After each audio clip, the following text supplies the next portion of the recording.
You've probably seen movies that show shocking moments in slow motion. The background fades away, and the character seems to go off into their own world.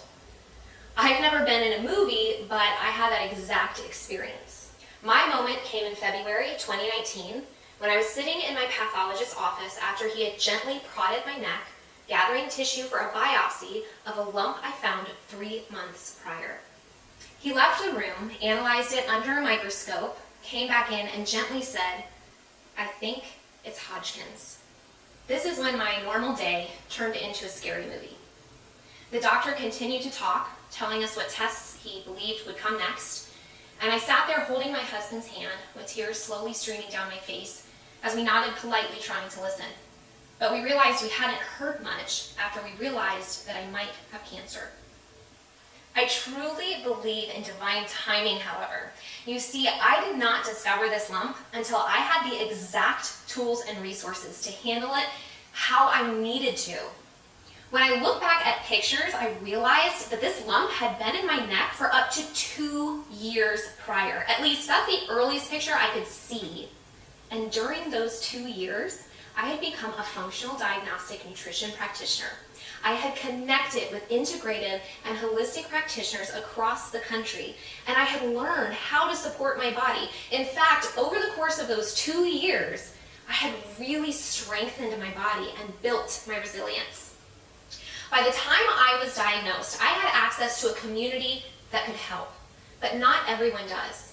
And because of this, and because of my successful experience in treating my Hodgkin's lymphoma, I truly believe that the future of health is when conventional medicine and holistic and integrative practitioners join together to create integrative protocols and treatments for the masses. I chose to use conventional chemotherapy to treat my Hodgkin's because it has an efficacy rate of 95%. But I knew that this treatment choice would wreak havoc on my body, and I wanted to protect it. So I chose to also hire an integrative oncologist, Dr. Heather Paulson, who helped guide me through a detailed supplement regimen to protect my organs and support my body through the 3 months of treatment. This, in combination with my previous nutritional and lifestyle changes that I had already made, supported my body and helped me beat cancer. Not only am I happy to share that treatment was successful and I am over 1 year in remission, but I have seen firsthand how this unique approach has saved my body from a lifetime of long-term and painful side effects. My experience, unfortunately, is not common. And this is why I believe we need to see a change in the world of medicine. As I follow other Hodgkin's patients and survivors on social media, I see fear. I see sadness, aches, pain, early menopause, fatigue, and so much more. So I chose to start a community, one that provides hope, one that empowers Hodgkin's patients to advocate for themselves, to create a team of providers, and to choose an integrative approach to support their body through the process. I wrote the book, Healthy Through Hodgkin's, not only to share my story, but to provide hope and encouragement in an area where I really didn't find much out there.